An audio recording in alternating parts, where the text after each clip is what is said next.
세계 100대 경제학자, 가짜 경제 뉴스 감별사, 가슴이 뜨거운 경제학자, 건국대 최백은 교수의 이게 경제다. 네, 경제 고수만의 탁월한 식견 그리고 통찰력으로 경제 이슈 분석하는 이게 경제다 시간입니다. 대한민국 경제학 가정교사 최백은 건국대학교 경제학과 교수님 나오셨습니다. 안녕하세요. 네, 안녕하세요. 아이고, 제가 지지난주 나오셨을 때 네. 그냥 그 예의에 정말 어긋난 말이 튀어나와서 죄송합니다. 아닌데요. 정말 죄송합니다. 제가 들어보니까 그 진심에서 나온 말 아니라는 건 아시죠? 저는 아무 불편 없었어요. 질문자는 사회자는 그렇게 해야 되는 거고. 고맙고 아무튼 제가 밥 한번 모시겠습니다. 예, 감사합니다. 예. 자, 4차 재난지원금 어제 결정이 됐어요. 예. 그래서 19조 5천억 꽤 많은 액수예요. 이제 내일 국회에 올라갈 예정인데 벌써부터 뭐 여야 신경전이 뭐 날카롭습니다. 뭐 아무래도 선거가 코앞에 있으니까 전체적인 규모와 이 평가 어떻게 좀 보세요? 저는 첫 단추를 잘못 끼다 보니까 계속해서 이제 그러니까 이게 그 어긋남이 계속 반복되고 있는데요. 예. 예를 들어서 기재부 홍남기 부총리는 이제 자기 소신이라고 해가지고 선별을 계속 해왔단 말이에요. 네네. 그리고 이제 민주당의 이낙연 대표 같은 경우는 이제 지난해 하반기부터 당대표를 맡고 나서부터 이제 선별을 같이 이제 그러니까는 또 옹호하면서 이제 여기까지 왔는데요. 네네. 근데 이제 한 분은 제가 볼 땐 이낙연 당대표 같은 경우는 정치적인 셈법으로 저는 했다고 생각이 들고요. 예. 홍남기 부총리는 시대가 변했는데 시대 변화에 맞는 그러니까 정책의 어떤 하나의 그 새로운 정책의 개발에 실패한 저는 사례라고 보는데요. 예. 우리가 흔히 작년에 우리가 BCH라는 말이 유행했었어요. 비포 코로나, 애프터 코로나 해가지고요. 그러면 그 얘기는 결국 뭐냐면 코로나19 재난으로 인한 경제 위기하고 과거에 그러니까 우리가 글로벌 금융위기 같은 것이 만든 경제 위기하고요. 내용이 다릅니다. 달라요. 네. 아마 일반 보통 사람들은 생활 속에서 체감을 할 거고요. 예를 들면 간단한 제가 통계 지표 하나만 소개를 시간이 없으니까 하면요. 글로벌 금융위기 때라든가 평상시 과거의 금융위기에서는요. 자영업자들이 타격을 누가 받냐면요. 자영업자도 고용원이 있는 자영업자가 있고요. 직원을 채용하는 자영업자가 있고 자기 가족과 자기 혼자 사는 이런 자영업자들이 있습니다. 고용원이 없는 자영업자요. 그러니까 대개 이제 후자가 이제 좀 더 이제 우리가 상대적으로 열악할 거라고 생각을 하죠. 네네. 그렇죠. 근데 이제 이 고용원이 없는 자영업자들이 되게 폐업이 급증했었어요. 글로벌 금융위 충격으로 인해서는요. 그런데 이번에는 정반대로 고용원이 있는 자영업자들이 대규모로 그러니까는 폐업을 했습니다. 왜요? 왜 그렇지? 생각을 해보세요. 그래서 매출이 그러니까 그래서 타격을 받잖아요. 사람들이 활동에 위축되니까는 매출 감소가 타격이 오니까 그러면 그 속에서 대응을 할 수 있는 게 일단은 뭐냐면은 뭐 폐업하기 전에 할 수 있는 것은 대출을 받거나 아니면 그다음에 인건비를 줄이거나 뭐 이런 식으로 대응할 수밖에 없죠. 그렇죠. 그렇죠. 손님이 줄어들고 그러니까요. 그러다 보니까는 이제 그러니까 그 고용원이 있는 자영업자들이 이 소위 말해서 자기들 그러니까 이 직원들을 많이 이제 해고하고 단기적으로 해고하고 고용원이 없는 자영업자로 이제 돌아섰거나 일부는 아니면 이제 거기서 더 시간 지나면 폐업을 하거나 이게 제가 살고 있는 동네에서도 제가 경험했던 거예요, 실제로요. 이제 그렇게 반대로 나타났고요. 그다음에 이제 우리가 임금 근로자 중에서는 가장 취약한 계층이 우리가 임시직이나 일용직 일자리인데요. 그렇죠. 되게 과거의 경제 위기에서는요. 일용직이 주로 타격을 받습니다. 일용직이요. 근데 이번에는 일용직보다 임시직이 더 타격을 받았어요. 임시직이요. 그러니까 그 내용이 그러니까 왜 임시직이 가냐면요. 예를 들어서 그러니까 우리가 그 임시직 같은 경우 우리가 1년 미만 이제 그러니까 되게 이제 고용 계약이 돼 있는 이런 이제 분들인데 이런 분들이 그러니까 되게 보게 되면 이제 이게 장기화 되어지면서 그러니까는 그분들이 그 고용을 유지할 수 없었던 거예요. 그렇죠. 그리고 이제 자기가 근로 안 되는 사람들은 일용직으로 건너가기도 하고 그런 거고요. 그러니까요. 그런 점에서 이제 위기의 내용이 다른데 우리가 과거 위기 상황에서 우리가 선택했던 방식으로 대응을 하면서 선별로 계속해서 이제 고집을 폈단 말이에요. 경제 당국은요. 근데 그 결과가 지난 1년 동안의 결과가 다 수치로 나왔어요. 나왔습니다. 그러니까 우리 선별로 할 때 우리가 얘기했던 게 뭐였었습니까요? 어려운 사람한테 더 두텁게 지원하자 이 얘기였었잖아요. 뭐 그런 얘기 많이 했었죠. 예, 그게 가장 명분이었었어요. 그러니까 전 국민한테 지원하면은 상위층한테 그러니까 혜택이 집중된다. 이런 이렇게 얘기를 하고 있습니다. 이낙연 당대표의 말을 워딩을 그대로 제가 옮기면요. 그런데 결과를 딱 뚜껑 열어보니까는 선별로 지원했을 때는요. 때 오히려 뭐냐면은 상위 가게들이 더 소득이 증가율이 높았어요. 높았습니다. 그러니까 1차 때 그러니까 전 국민하고 선별을 결합해서 했을 때는 하위층부터 올라가면서 소득 증가율이 더 이제 밑에가 높았었는데. 그러니까 그다음에 또 한 가지 뭐냐면은 이 선별로 주장하시는 분들이 전 국민한테 주게 되면은 그러니까 방역에 방해가 된다. 이런 논리도 했었어요. 그러니까 많이 활동을 하니까. 그렇죠. 그래서 먼저 뭐냐면 방역에 먼저 집중을 하고 그리고 나서 나중에 그러니까는 경기 진작은 나중에 한다. 뭐 이런 식으로 이제 그랬었어요. 그런데 그것도 뚜껑 열어보니까는 그 소매 판매 이 증가율하고 이 소위 말해 확진자 수 증가하고 아무 관계가 없는 걸로 나왔고요. 그러니까 그 선별로 주장했던 사람들이 주장했던 것들이 예를 들면요, 우리가요. 2차로 지난 9월 달에 선별로 시작을 했었잖아요. 그렇죠. 2차는 그때가 7조 8천억 원이었었습니다. 그리고 이제 2차가 이제 올해 1월 달부터 또 시작을 했었죠. 올해 1월 달에. 이게 3차죠. 그러니까 3차. 그러니까 2차 선별제예요. 그러니까요. 그때가 9조 두 번째 선별. 1차는 보편이었고. 그때가 9조 3천억 원이었었어요. 그리고 이번에 어쨌든 간에 19조 5천억 원이요. 물론 거기에 이제 방역 예산도 좀 포함되어 있지만 어쨌든 간에. 백신 예산도 포함되어 있고. 포함되어 있고 그러는데 근데 어쨌든 간에 갈수록 규모는 커지고 있잖아요. 선별을 할 때 그러니까 가장 내세웠던 논리 중에 또 하나 논리가 뭐냐면요. 재정이 그러니까 하수분이 아니다 이런 얘기를 했어요. 기재부에서는 계속 그 얘기를 했죠. 재정을 좀 아껴 써야 된다. 이런 얘기 했잖아요. 더 어려울 때를 위해서 앞으로 향후에. 그런데 결과적으로는 자꾸만 더 증가한다 이거. 그 우리가 밑빠진 독에 물 붓기식으로요. 그 이유가 왜 그러냐면요. 왜 그러냐면은 자영업자들한테 그러니까는 2차 때 선별 7조 8천억 원, 2차 때 9조 3천억 원 했더니만은 부족하다고 이제 그러니까요. 부족했죠. 당연히 실제로도요.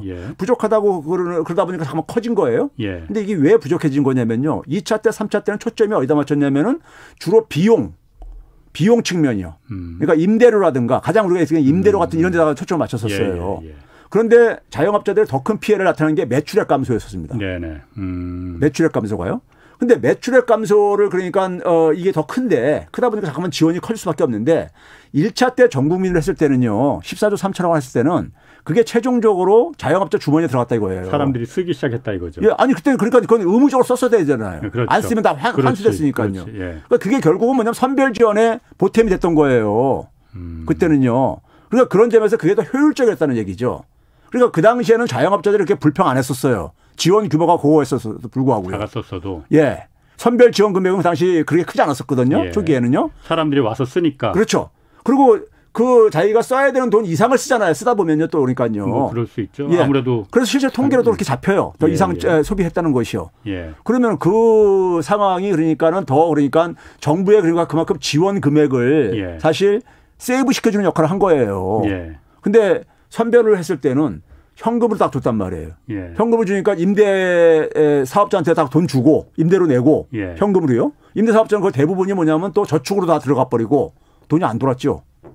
근데 여전히 뭐냐면은 충분치가 않고 그 지원 금액도 매출은 안 늘고 매출 잠깐만 감소하고 그러니까 아우성 친 거죠. 그럼 이제 잠깐만 이게 율동이 좀 커진 거예요. 커졌는데 제가 이제 우리가 한 가지 이 선별의 폐해를 KBS가 지난주인가 아마 단독으로 보도된 게 하나 나온 게 있어요. 어떤 거였어요? 뭐냐면은 2차 그 선별 지원한 게요. 사업이 최근에 종료됐습니다. 사업이 종료됐는데 그 당시 위기 가구에 대해서 위기 가구 지원금이라는 것도 있었습니다. 위기 가구요. 위기 가구 지원금 중에서 이제 사업이 종료되고 난 다음에 KBS에서 그 자료를 입수를 해가지고 보도를 했는데 정부가 선정한 가구 있잖아요. 유기 가구요. 그 대상 가구 중에서 20만 가구가 지원을 했는데 탈락이 돼서 저걸 못 받았어요. 그게 KBS에 단독 보도로 나왔던 겁니다. 그러니까 거기에 할당된 예산 중에 한 63%만 집행이 되고 나머지 37%가 집행이 안 됐어요. 그리고 사업이 종료됐습니다. 왜 그러냐면요. 선별이 우리가 일반 국민들이 제3자가 볼 때는요. 굉장히 멋있는 말이에요. 뭐 그럴 듯해 보입니다. 우리가 핀셋으로 다 골라낼 수 있을 거라고 생각들을 해요. 그런데 정부에서는 뭐냐면 이것을 기준을 만들 수밖에 없단 말이에요. 자격 요건들을요. 그걸 일선 현장에서 집행하는 공무원들 입장 속에서는 그걸 지킬 수밖에 없습니다. 안 지키면 책임 추궁당하기 때문에. 예, 예. 그러면 그거를 그러니까는 자격을 자기가 요건에 충족되는지를 증빙을 못하게 되면은 예. 못하게 되면 못 받는 거예요. 예. 그런 가구가 6위 가구 중에서 20만 가구나 됐었다 이겁니다. 그러니까 선별이 그러니까 처음부터 얘기 나왔던 것이 선별하는 것 자체도 그러니까 굉장히 경계선상에 있는 사람들이 불평이 나올 수밖에 없는 거지만은 또 소외된 사람들이 예. 거기다가 선별 자체도 굉장히 말처럼 그렇게 그러니까 매끄럽게 진행될 수가 없는 거라 이겁니다. 예. 그러다 보니까는 선별이라는 그 선별이라는 취지는 굉장히 도덕적으로 포장을 했지만은 그 선별이 안 되는 부분을 보완했던 것이 바로 뭐냐면 전 국민을 지원함으로써 그 사각지대 그 놓친 부분들을 그걸로 메꿨던 겁니다. 그게 1차 지원 방식이었었어요. 예. 그런데 그 1차 지원 방식에 대한 효과가 그러니까 지난해 1년 동안 쫙 나왔음에도 불구하고 4차에서도 계속해서 고집을 피우는 거는요. 제가 볼 때는 두 가지입니다. 관료들은 뭐냐면 지금에서 이제 방향을 선회하게 되면은 자기가 지난 1년 동안 한 얘기를 부정하게 되는 거잖아요. 자기 부정이 되니까. 예. 그래서 가는 거고 어. 정치인은 뭐냐면 정치적인 셈법으로 자기도 마찬가지로 자기가 판단이 잘못됐다는 것을 인정을 해야 되는 거예요. 그러니까요. 예? 그러니까 이게 이 문제가 뭐냐면 그러니까 정치적인 하나의 아젠다로 이렇게 작년에 부상을 하면서 예? 정치적인 셈법을 가지고 하면서 그 속에서 그러니까 국민들이 고통을 받는 거죠. 무슨 말인지 알겠습니다. 예. 그러니까 최 교수님 지금 그 정리해 보면은 간단하게 정리해 보면은 예. 그거네요. 지금 자영업자들이나 소상공인들이 가장 아쉽고 급한 거는 매출이 증가하는 거다. 예. 임대료나 어떤 그 고용비에 대한 그 비용을 보존해 주는 것보다 매출이 나서 그걸 스스로 해결할 수 있는 그 방법이 가장 지금 절실한 건데 그냥 이 임대료나 그런 부분에서 피해받은 비용만 지원해 주면은 매출은 전혀 상관이 없지 않느냐. 그러면은 이거는 굉장히 비효율적인 방식이다라는 부분을 지금 말씀하시는 그렇죠. 저는 예를 들어서 집합금지라든가 영업 제한처럼요. 정부가 그러니까 강제로 행정명령을 동원해서 했던 것은 예. 그건 영업 자유를 침해했던 거니까는 그건 저는 보상을 해줘야 된다고 생각해요. 그런데 그 나머지 부분들에 대해서는 결국 뭐냐면 소비활동 위축에 따른 매출 감소가 자영업자들이나 소상공인들이 더 크다 그래요. 그 피해가. 부분을 빨리 늘려줘야 된다는 거죠. 그렇죠. 그게 가장 확실한 그게 작년에 방법이라는 소멸성 지역화폐가 굉장히 그 부분에서 효과를 봤던 거예요. 예. 일정 기간 안에 그러니까는 사람들로 하여금 거의 의무적으로 쓰게 했으니까요. 돈을 주면서. 그걸 지금 그런데 효과를 수치로 나와 있는데도 그걸 채택하지 않는 거는 정치인과 관료들이 자기 부정을 그렇죠. 자기의 정책의 방향이 틀렸다는 걸 인정하기 싫으니까 그렇죠. 그렇다고 보시는 거죠. 예. 그 기재부 같은 경우에는 지금 쭉 보면 아까도 이제 기재부에서 이제 국가 재정은 화수분이 아니다. 예. 그 말이 딱 그 말 하나만 딱 머리에 예. 남거든요. 그렇죠. 예. 그 말 한마디만 들으면은 기재부는 정말 주기 싫은데 마지못해 지금 뭔가 국민들에게 시혜를 해주듯이 하는구나라는 느낌이 좀 든단 말이에요. 예. 그런데 기재부가 그런 논리를 피는 첫 번째 논리는 국가 재정 건전성이라는 걸 항상 들고 나온단 말이에요. 물론 재정 건전성이 우리나라가 다른 나라에 비해서 좀 좋긴 하지만은 그보다 더 문제가 되는 거는 건전성이 부채가 높아지는 속도가 너무 빠르다. 40%였던 것이 지금 50%로 올라가는 게 너무 빠르다. 이 속도가 문제다라는 거거든요. 그 부분은 어떻게 보시나요? 자, 우리가 먼저 이제 그러니까 수치의 함정이 하나 있는데요. 예. 우리가 그래서 만약에 40에서 4만큼 증가하면 10%가 증가하는 겁니다. 그렇죠? 그렇죠. 근데 100에서 만약에 우리가 10%가 증가하려면 10이나 증가해야 돼요. 예. 그러니까 절대 수치가 작을수록 그러니까 증가율이 높을 수밖에 없어요. 커지죠. 이걸 먼저 인식을 해야 되고요. 그다음에 뭐냐면 절대적인 그러니까 증가 폭도 우리가 객관적으로 굉장히 작다. 작다. 우리가 예를 들어서요. 최근에 보게 되면은 국제금융협회라는 데가 있습니다. 네네. IIF라고요. 여기가 가장 먼저 그러니까는 이 채무 자료를 공개를 제일 먼저 해요. 그러니까 우리가 국제결제은행 이런 데보다 더 먼저를 합니다. 그런데 지난 1년치께 나왔어요. 코로나 전과 후에 얼마나 각 국가들의 정부 채무라든가 민간 채무들이 어떻게 변했는가를요. 굉장히 늘어났겠죠, 당연히. 늘었는데 문제는 뭐냐면요. 우리나라가 가계 채무는 우리가 1등을 했고요. 증가폭이요. 가계 채무. 우리는 뭐냐면 가계 채무가 민간. 아니 민간에서 가계예요. 기업도 있지만 이제 가계예요. 가계만. 가계만 보게 되면요. 가계 보게 되면 원래가 그러니까 굉장히 높은 수준이었습니다. 절대적으로도요. 우리나라. GDP 대비 그러니까 1년 전에 그러니까 한 95%였으니까요. 근데 이게 그러니까는 지난 1년 사이에 1년 사이에 우리가 7.6%나 이렇게 증가했어요. 몇 포인트나요? 근데 이게 주요 국가에서 가장 높은 저겁니다. 반면에 우리나라가 이제 그러니까 정부 채무는 39.2에서 47.1로 이제 증가했어요. 그러니까 정확하게 말하면 7.9%포인트가 증가한 거예요. 1년 동안에 코로나 전과 후에요. 그러니까요. 그런데 미국은 정부 채무가 25.3%포인트 증가했어요. 절대 규모도 큰데도 불구하고 25.3%나 증가했고요. 그럼 뭐 일본도 마찬가지입니다. 뭐 저기 한 20%포인트 가깝게 증가했고요. 그러면 선진국 평균으로 봐도 그렇고 우리나라가 뭐냐면 정부 채무 증가 속도가 빠르다는 얘기는 저는 이게 사실이 아니다. 단지 그러니까 과거에 비해 가지고 코로나 이전에 비해서 증가 속도가 빠르다는 얘기 맞아요. 그건 당연한 거죠. 코로나 상황에서 빚이 안 증가하는 게 오히려 더 이상한 거죠.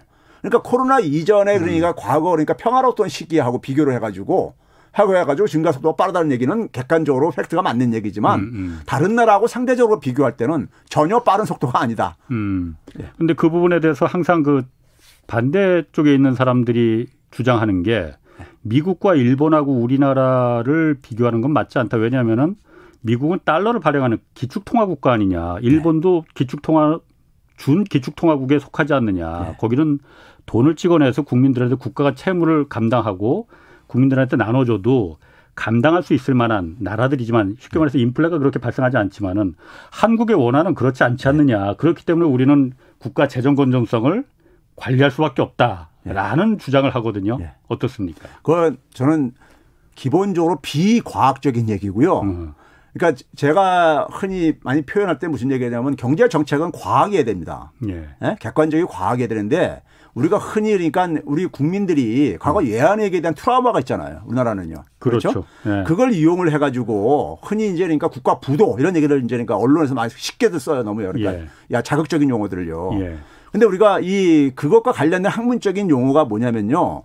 우리가 흔히 대외 신인도라는 표현을 많이 쓰잖아요. 대외 신인도라는 건 사실 그러니까 학문적인 용어는 아니에요. 학문적인 용어는 아닌데 우리가 흔히 이제 대외 신용을 나타내는 게 국가신용 등급이라는 게 있잖아요. 국가신용 등급을 국가신용 평가기관들이 결정할 때 사용하는 지표들이 있습니다. 그렇게 아닙니까? 객관적으로. 한 6가지가 있어요. 거기에 정부 채무는 없습니다. 정부 채무가 없어요. 정부 채무 없어요. 없어요. 왜 없냐면요. 이유가 있어요. 이유가 정부 채무가 이번에도 그러니까 그 국제금융협회에서 48개국을 대상으로 해가 쭉 발표를 채무 증가를 했잖아요. 제가 그래서 정부 채무 변화하고 국가 신용 등급의 변화를 제가 쭉 추적을 해봤어요. 했는데 48개국회 중에서 4나라만 그러니까 신용 등급이 하락했어요. 네 나라만요. 근데 네 나라가 하락한 나라가 어디냐면요. 멕시코라든가 가나, 나이지리아, 남아공화 이런 나라에 있었어요. 이런 나라들이 신용 등급이 하락을 했어요. 근데 이런 나라 중에서 멕시코 같은 경우는요. 우리나라보다 정부 채무가 더 낮아요. 더 낮은데도 신용 등급이 하락했어요. 반면에 우리가 기축통화에서 그러는데 싱가포르가요. 싱가포르 기축통화국가 아니잖아요. 그렇죠. 아닌데 싱가포르가 정부 채무가 1년 전에 126%였었습니다. 근데 1년 지나면서 148%까지 증가했어요. 얼마 22%나 확 증가했습니다. 이 나라는 증가하기 전이나 후나 지난 25년 동안에 국가 신용 등급이 AAA 최고 등급이었습니다. 지난 25년 동안에 정부 부채가 채무 비율이 2배로 이상 증가했는데도 불구하고 한 번도 떨어진 적이 없어요. 지금 무슨 얘기냐면은 정부 채무하고 관계가 없다는 거예요. 정부 채무는 있잖아요. 우리 대외 신인도라는 건 이런 겁니다. 쉽게 얘기해서 저 나라가 그러니까 우리가 얼마나 그러니까는 이 채무를 상환할 능력이 있느냐 정부가. 우리가 이렇게 객관적으로 얘기하잖아요. 그럼 정부 채무를 상환할 때 우리 결정하는 게 뭐냐면은 정부에 들어오는 수입보다 나가 그걸 갚아야 되는 이자라든가 이런 것들을 감당할 수 있느냐 없느냐. 첫째 그거고요. 둘째는 뭐냐면 외국인들이 이 나라 못 믿겠다 해가지고 갑자기 철수했을 때 그 달러 부채를 막을 수 있느냐 없느냐. 그렇죠? 달러 부채를 막을 수 있는 건 우리나라의 외환보유고입니다. 외환보유고의 원천은 뭐냐면 경상수지입니다. 경상수지인데 싱가포르가 왜 이렇게 되냐면 경상수지 외환보유액이요. GDP 대비 거의 70% 이상을 항상 유지하는 나라예요. 그래서 안 떨어지는 거예요. 지금 그러니까 지금 일본 다음으로 좀 높은 나라로 지금 싱가포르가 되고 있는데도 불구하고 안 떨어지는 이유가 바로 거기에 있습니다. 그러니까 외국인 투자자들이 볼 때는 저 나라에서 내가 투자한 돈을 회수하는데 아무 문제가 없을 것 같다 이거예요. 그러니까 안전하다고 생각하는데 왜 그러니까 그게 국가 신용등급을 낮출 이유가 뭐가 있습니까요? 그건 상관없다 이거죠. 그 9384님하고 이호유님이 최 교수님 100년의 대전환 잘 읽고 있어요. 새로운 사고 영역 열어주셔서 감사합니다. 책 많이 팔리고 있죠? 뭐 사랑해주는 덕분에. 그 이어가서 아까 지금 국가 채무 부채 얘기하셨으니까 아까 또 잠깐 언급하셨지만은 어려우니까 누군가는 빚을 져야 된단 말이에요. 먹고 살기 위해서는. 그걸 국가가 지느냐 가게가 지느냐가 중요한 거 아닙니까? 근데 우리는 아까 잠깐 말씀하셨어요. 가계 부채가 훨씬 더 높다. 국가 채무는 뭐 그렇게 크게 늘지 않았는데. 근데 가계 부채가 는 게 코로나로 생계가 어려워져서 그냥 이 생계 자금으로만 대출이 늘어난 거냐? 그건 아니라는 거잖아요. 아니죠. 당연히 부동산 뭐 요즘 대출, 자산 투자 뭐 이런 걸로 인해서 대출 받은 그 부분이 훨씬 더 큰 거 아니겠느냐라는 부분이 아닌가요? 뭐 그것도 상당히 있는데요. 문제는 뭐냐면은 그것도 이제 우리가 자산 가격이 마냥 오르는 게 아니잖아요. 그렇죠. 미국이 그러니까 우리가 글로벌 미국발 금융위기를 나타났을 때 2008년도예요. 그걸 우리가 뭐라고 불렀습니까? 서브프라임 모기지 사태라고 그랬어요. 서브프라임 모기지라는 게 서브프라임이 신용등급이 가장 낮은 사람을 의미하는 거고 모기지가 주택담보대출금입니다. 우리나라 말로요. 그러니까 소위 말해서 가계 대출금, 주택 대출금이 이게 터진 거예요. 이게 주택 가격이 떨어지면서 이거 상환할 수 없게 되면서 그러니까요. 이게 터진 거라고요. 그런 점에서 우리나라 가계 부채 상당 부분은 그러니까 주택 대출금 같은 게 차지하고 있죠. 그러니까 뭐 그래서 생계형 대출 같은 것도 있지만은 자영업자들의 사업 대출 이런 것도 포함되어 있지만은 주택담보대출도 상당히 포함되어 있죠. 포함되어 있는데 그래서 우리가 흔히 말해서 부채라는 것은 제가 이제 이렇게 표현합니다. 미래소득을 당겨서 쓰는 거예요. 그렇죠. 당겨서 쓰는 겁니다. 근데 이거를 상환하려면 미래소득이 자기가 안정적인 소득이 확보가 돼야 되는 겁니다. 미래 안정적인 소득은 보통 사람들한테는 일자리하고 관련돼 있어요. 그렇죠. 근데 일자리가 지금 굉장히 고용이 불안정한 상황. 상황 속에서 채무가 지금 증가하는 것은 이게 지속이 불가능하다는 걸 의미하는 거죠. 그러면 언젠가는 그러니까 다시 조정이 생길 수밖에 없다는 거죠. 자산 가격도 조정이 생길 수밖에 없고요. 그래서 그 충격이 나타날 때를 우리가 금융위기 때 미국에서 경험을 했던 거예요. 경험했던 것이고 더 오래전에는 일본에서 90대 초에 자산시장 거품이 꺼지면서 우리가 경험했던 것이고요. 그 선진국가들이 대개 보게 되면 가계 채무가 그러니까 그렇게 폭발을 하면서 정부 부채가 급증을 했던 거예요. 그거 뒷수습을 해야 되니까요. 가계 채무가 도화선이 돼서 국가 채무가 그 뒤따라서 올라가더라 이거죠. 정부 채무 증가는요 결과입니다. 원인이 아니라요. 지금 미국이 그러니까 128%까지 이렇게 올라가 있어요. 정부 채무가요. 미국이 금융위기 전까지는 60% 정도에서 안정적이었었습니다. 금융위기 터지고 나서 이렇게 올라간 거예요. 100%가 쫙 올라갑니다. 그 뒷수습 때문에 그랬다는 거죠. 왜 그러냐면요. 가계가 예를 들어서 주택 가격이 하락하는데 주택 대출금을 못 갚아요. 그럼 은행들이 그만큼 손실이 생깁니다. 돈 빌려주는 금융회사들이요. 그러면 금융회사들이 부실화되면서 금융회사들이 이게 망할 수가 있으니까는 정부가 공적 자금 투입한단 말이에요. 그러니까 정부 채무가 급증하죠. 대개 선진국 국가들은요. 가계 채무가 급증하고 나서 그게 터지고 난 다음에 정부 채무가 뒤따라서 증가합니다. 그래서 제가 항상 하는 얘기가 민생 안정이 안 돼 있으면 재정 안정도 불가능하다. 맞습니다. 그러면 우리가 선진 국가들은 그러다 보니까 지난 1년 동안에도 가계 채무는 굉장히 아주 잘 관리를 했어요. 그러니까 정부가 오히려 그러니까 맷집이 더 튼튼하다고 생각하는 거죠. 그러니까 그걸 경험해서 알았기 때문이라고. 그렇죠. 나중에 그걸 막지 못하면 나중에 정말 호미로 막을 걸 그렇죠. 막게 된다는. 바로 그겁니다. 그게 더 그러니까는 정부 재정 건전성을 더 악화시키더라 이거예요. 그래서 흔히 미국의 지금 이 바이든 행정부의 제니 옐런이 연준 의장 출신이잖아요. 그분이 뭐라고 합니까? 지금은 그러니까는 정부 채무는 잊어버려라.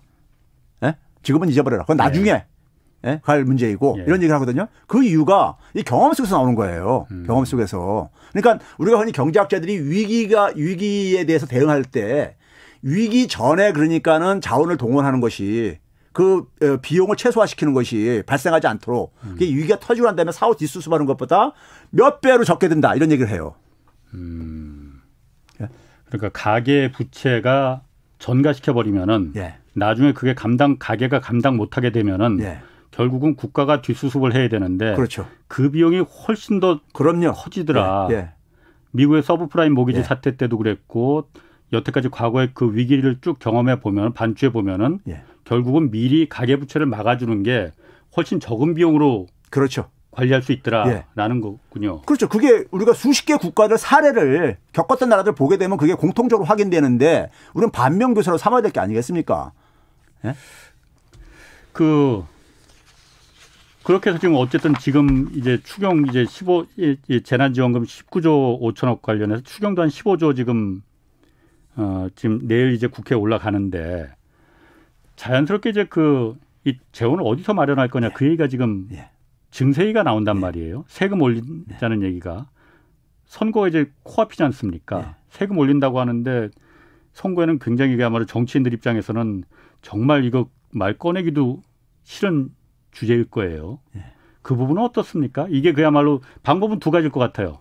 그냥 국채를 찍어 발행해서 국가가 이걸 부채로 갖고 있는 방법. 또 하나는 이 세금을 올려서 거둘 수 있는 방법을 통해서 재원을 마련하는 거. 어떤 게 더 맞다고 보십니까? 자, 일단은요, 우리가 세금을 그러니까 우리가 이것을 한시적으로 올릴 것이냐, 아니면 조세 체계를 근본적으로 우리가 손을 볼 것이냐, 이제 이렇게 좀 나눠서 봐야 되는데요. 예를 들어서요, 우리가 지금 이제 정부 재정이 걱정된다면은 제가 과거에 주장했던 거지만은 이 코로나 상황에서 돈을 버는 사람들이 있단 말이에요. 그렇죠. 예? 그분들한테는 그러니까 이래서 지원금 같은 걸 회수한다든가 아니면 조금 더 그러니까는 그 부담을 더 그러니까 나누자는 차원에서 한시적으로 그분들한테 부담을 조금 더 늘리는 것은 저는 그거는 뭐 반대할 이유가 없다고 봐요.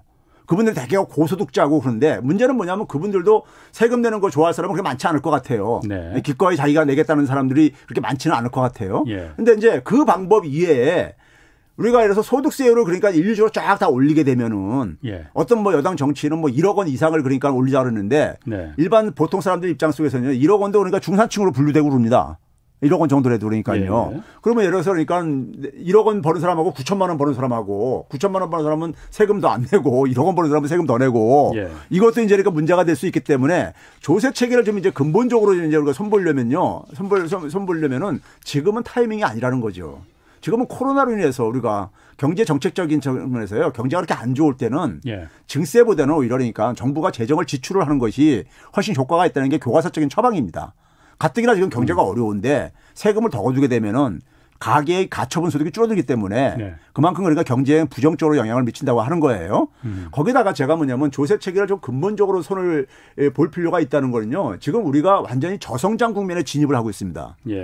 저성장 국면이라는 것은 의미가 뭐냐면요. 소득 증가율이 낮아지고 있다는 얘기예요. 소득이 그러니까 증가도 극소수한테만 이제 이게 집중되고 있고 대부분들은 소득 증가율이 멈췄거나 오히려 심지어 후퇴를 하고 있거나 이런 상황입니다. 그런데 소득은 대개 누가 만드냐면은 일을 하는 사람들이 만드니까요. 아무래도 중장년층들이 이제 청년층들 이런 사람들이 소득을 만듭니다. 그런데 그 소득 증가율이 낮다 보면 자연히 뭐냐면 세금도 세수도 줄어들 수밖에 없어요. 그렇죠. 소득이 빨리 안 느니까 소득이 빨리 늘 때 세금도 빨리빨리 수입도 증가하는 거니까요. 근데 그런 상황 속에서 그러니까 우리가 이 지금 저성장 기조가 당장 지금은 그러니까 역전될 가능성이 별로 없단 말이에요. 안 보인단 말이에요. 그러면 소득 기반해가지고 지금 세금을 거두는 게 지금 현재 조세 체계의 기본적인 틀인데 이거는 거의 한계 상황에 저는 왔다고 봐요. 그러니까 뭐 고소득자들을 더 세분화시켜가지고 예를 들어서 지금 5억 이상으로 돼 있는데 10억 이상, 50억 이상 이런 걸 더 세분화시키는 건 전 찬성을 합니다. 누진적으로 더 가는 거거든요. 그런데 그 밑에 층까지 그러니까 전반적으로 다 높이는 건 저는 쉽지 않다고 봐요. 소득 증가율이 좀 떨어지기 때문에 높여봤자 별로 세수에 크게 도움이 안 된다고 보고 있고요. 오히려 뭐냐면 우리가 주목을 해야 될 건요. 자산 부분에 대한 증세예요. 이건 뭐냐면 세대 갈등과도 관련돼 있는데 우리가 대개 보게 되면 자산하게 되면 대개 우리나라는 부동산 자산이잖아요. 그렇죠. 부동산 자산은 대개 어디에 많이 집중돼 있냐면 50대, 60대 이상에 많이 이게 보유를 많이 하고 있습니다. 20, 30대는 별로 없죠. 그렇죠. 상대적으로요. 그런데 20, 30대는 한창 경제 활동을 하기 때문에 세금은 많이 내요. 근데 혜택은 뭐냐면 대개 60대 이상이니까 복지 지출은 많이 되고 있잖아요. 정부 재정 지출은요. 근데 자산이 많으신 분들이 혜택이 가고 있는 거예요. 연령층으로 볼 때는요. 그런 점에서 소득 기반의 세제를 자산 기반의 세제로 그러니까 우리가 좀 보완을 할 필요가 있다 이겁니다. 그러니까 부동산으로 인한 불로소득이라든가 아니면 그러니까 주식 투자에 대한 그러니까 이런 소득이라든가 이런 것들을 자산 소득에 대해서요. 이런 부분을 조금 더 강화할 필요는 저는 있다고 보는데 그것도 그러니까 우리가 지금 이 시간에 이 시점에 저는 하는 것은 저는 왜 그러냐면요. 지금은 위기를 수습을 해야 되는데 우리가 흔히 이런 거예요. 지금 홍 기자님이 저한테 질문한 것도 이렇게 지금 재정이 많이 투입되는데 우리 재정이 지금 수입은 지금 잠깐만 오히려 줄어들고 그렇죠? 이런 상황인데 그게 이제 그러니까 그 일반 국민들은 제가 그 심정 충분히 이해합니다. 그런데 우리가 이제 흔히 학자들이 경제학자들이 되게 정부 채무가 그러니까 어느 정도까지가 견딜 수 있는 것이냐 예. 이런 걸 추정을 하고 그래요. 근데 지금 현재 이자율로 보게 되면요. 우리나라는 200%가 넘어도 견딥니다. 예. 근데 이제 경제학자들이 관심 있는 건 뭐냐면 정부 채무가 증가할 때 이게 정부 채무가 정부 파산으로는 이어지지 않지만은 경제에 부정적으로 영향을 미치는 대표적인 게 뭐냐면 성장률을 둔화시키는 여기에 영향을 미치는 지점이 어느 지점 정도냐 예. 이런 걸 계산을 합니다. 계산하는데 금융위기 이후에 수십 개 국가들을 학자들이 연구를 한 게 많이 나와요. 예. 근데 거기에 보게 되면 되게 GDP 대비 예. 한 90%까지는 네. 성장률 둔화에도 별로 영향 안 미친다. 예? 90% 넘어서면서부터 대개 성장률 둔화에 영향을 미치더라. 이것도 정부 파산이 아니라 성장률을 둔화시키더라.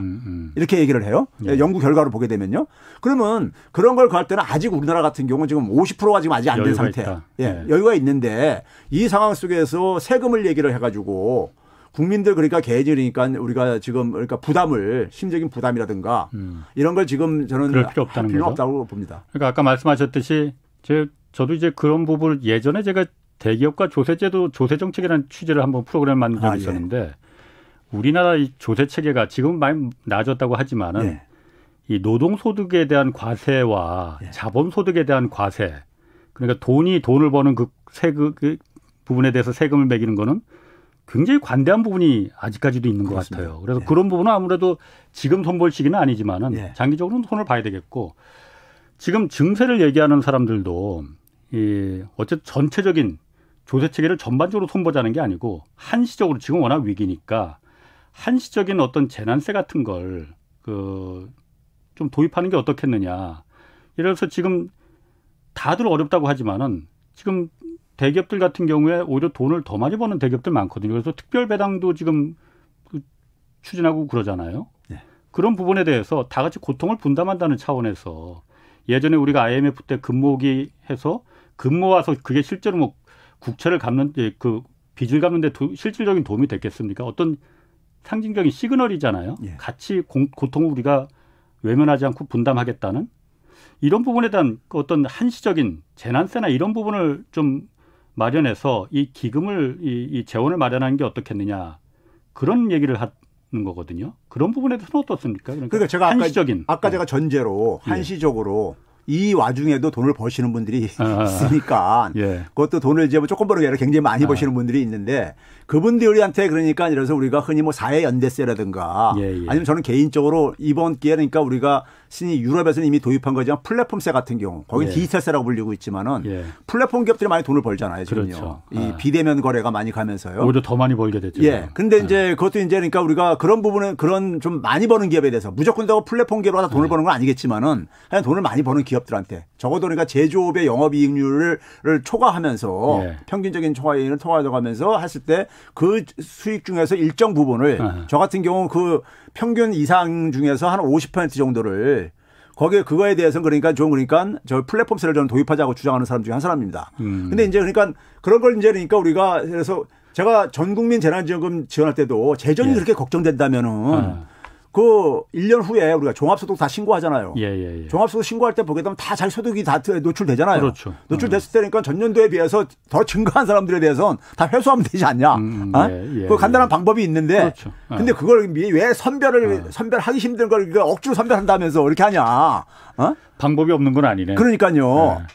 그러니까 선별한다고 해서 거기서 또 소외된 사람들도 괜히 불평도 생기고 그러는데 그렇죠? 그러면 이런 상황 속에서 그러니까 우리가 조세 체계로 그러니까 우리가 조세 방식으로 할 수 있는 게 있다고 얘기를 했었어요. 오전부터요.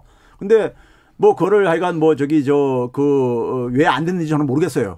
안 됐는지 모르겠는데 지금 이런 상황 속에서 어쨌든 간에 나누는 연대의 가치는 굉장히 중요하죠. 한 가지 더요. 그 증세 얘기를 하면서 갑자기 뭐 다는 아니지만은 부가가치세 올리자는 얘기가 좀 나온단 말이에요. 그거 어떻습니까? 그거는 제가 볼 때는 여당에서 또 그러니까요. 나온단 그거는 말이에요. 제가 볼 때 여당 국회의원에 비해서 나올 얘기가 아닌데 지금 부가가치세라는 게 뭡니까? 우리가 그냥 간접세라고 하는 그러니까 소위 조세저항이 없는 세금이라고 하는데 잘 모르니까 그러니까 올라갔는지. 근데요. 지금 상황에서는 조세저항 굉장히 심할 수밖에 없습니다. 왜 그러냐면요. 지금 우리가 최근에 물가 상승률이 한 0.5%뿐이 안 되지만은 식탁 물가들이 신선채소 물가들이 굉장히 높아요. 근데 거기다가 만약에 부가가치세 높아진다? 예. 그러면 주부들이 가정에서 그러니까 평상시에 그러니까 우리가 음식비 이런 지출하는데 굉장히 예. 부담이 증가할 수밖에 없어요. 예. 근데 이건 조세 저항이 그러니까 평상시에는 그러니까 우리가 상대적으로 적다는 얘기지. 예. 지금 상황에서는 조세 저항도 굉장히 클 수밖에 없는 거고요. 예. 둘째는 뭐냐면 정의롭지도 않죠. 그렇죠. 정의롭지도 비겁한 않죠. 거지. 예. 예. 정의롭지도 않은 거고요. 예. 특히 뭐냐면은 그렇게 했을 때 가장 타격을 보는 게 저소득층들입니다. 맞습니다. 중산층과. 예. 예. 근데 이건 그러니까 제가 볼 때 민주당의 색깔하고 정체성하고도 맞지 않는 주장인데 도대체 무슨 생각으로 그런 주장하는지 모르겠어요. 예. 저희 프로그램에서 그냥 입 밖에도 이제 꺼내지 않는 거로 부가가치세 얘기는. 예. 일본도 사실 예전에 2019년인가 재작년에 예. 소비세, 일본의 소비세가 부가가치세잖아요. 예. 그거 올렸다가 그야말로 그래가지고 경제 나락으로. 코로나 이전부터 경기 침체에 빠졌었습니다. 아. 일본이 그래가지고요. 그러니까. 예. 거기다 또 도쿄 올림픽까지 또 카운터 펀치를 맞아서 이 나락으로 떨어지는 거 아니냐라는 뭐 부가가치세 얘기는 이제 입 밖에도 꺼내지 않는 거로. 그리고 또 한 가지 지금 제가 이제 다른 우려의 시선을 이제 최 교수님께 이제 물어보면은 최 교수님께서 그 반대 논리를 이제 답해 주시는 거로 이렇게 하시는 게 편할 것 같아요. 예, 뭐 어떻게든. 국가가 빚을 자꾸 지면은 가계부채 아까 말씀하셨듯이 가계부채를 줄이기 위해서 호미로 막기 위해서 국가가 빚을 지면은 국가의 신용등급이 떨어진다. 이게 나중에 더 큰 문제가 될 수 있다라는 또 주장을 하는 분들 많거든요. 그 부분은 어떻습니까? 제가 굉장히 수십 개의 사례를 실제로 들 수가 있는데요. 만약 선진국을 들게 되면 기초통화국이라서 그러고 예. 선진국이 아닌 나라를 하게 되면은 그 나라는 작은 나라니까 또 그러고 이렇게들 하시는 분들이 있는데 자, 우리나라만 봐보세요. 우리나라가 외환위기를 경험했잖아요. 외환위기 터졌을 때요. 96년도까지만 해도 우리나라 정부 채무가요. GDP 대비 한 8%뿐이 안 됐었습니다. 8%요. 외환위기가 터졌던 게 97년 연말에 터졌잖아요. 12월 달에요. 그렇죠. IMF 구제금리가 된 게요. 그때 10%였습니다. 그 해 10.2%였어요. 10%요. 그러고 나서 외환위기 터지고 나서 우리가 구제금융 받는 덕택으로 신용등급이 6등급이 쫙 떨어졌는데 저기 파산으로까지 부도까지 안 떨어진 거는 구제금융 받았기 때문에 가을 턱걸이를 해가지고 근데도 6등급 떨어졌었어요. 그 당시에. 폭락을 했었죠. 그러고 나서 그때부터 우리나라가 지금 정부 채무가 몇 배로 증가했느냐? 4.7배가 증가했습니다. 47%가 증가했으니까 10%였습니다. 4.7배가요. 근데 신용등급 국가 신용등급은 7등급이 올라갔습니다. 이거는 그러니까 우리가 설명이 안 되잖아요. 정부 채무가 그러니까는 4.7배가 증가했는데 오히려 국가 신용등급은 7등급이나 올라갔어요. 예? 그렇죠? 그러게요. 우리나라 사례만 봐도 안 그렇다는 얘기고요. 그리고 선진국 같은 경우 보게 되면요. 그러네 진짜. 예. 그래요. 실제로요. 왜 우리나라가 그 외환위기 이후에 이렇게 됐느냐? 우리나라가 외환위기 이후부터요. 경상수지 흑자국으로 전환이 됩니다. 그렇죠. 그 전에는 우리가 외환위기가 왜 터진 거냐면요. 우리나라가 뭐냐면은 그 김영삼 정부 들어서서 94년도부터 경상수지 적자가 굉장히 심해집니다. 근데 외국인들이 자본시장 개방하면서 자본이 막 들어왔었단 말이에요. 그렇죠. 들어왔다 이게 갑자기 빠져나가면서 빠져나갈 때 이걸 막을 돈이 있어야 되는데 그게 외환보유고예요. 외환보유기의 기본적인 씨앗머니는 뭐냐면 경상수지 흑자입니다. 근데 적자인 상황이다 보니까. 벌어들이는 게 있어야지만 쌓아놓을 돈도 있는 거니까. 그러니까 외국인들이 그러니까 주식 투자하기 위해서 갖고 들어온 돈들은 언제든지 빼나가고 나갈 수가 있단 말이에요. 이 빼나갈 때 이걸 막아야 되고 은행들이 빌려온 돈을 또 갚아야 된단 말이에요. 만기가 됐을 때. 그걸 막을 수 있는 게 최후의 보루가 외환보유고입니다. 외환보유기의 원천은 경상수지 흑자고요. 근데 우리나라가 외환위기 전에는 경상수지가 흑자보다 대부분 적자인 상태였었어요. 근데 외환위기 터지고 나서 경상수지 흑자 국가로 완전히 정착이 되죠. 경상수지 흑자로. 그때부터 우리나라가 번 달러가요. 경상수지 흑자가 1조 달러 정도 됩니다.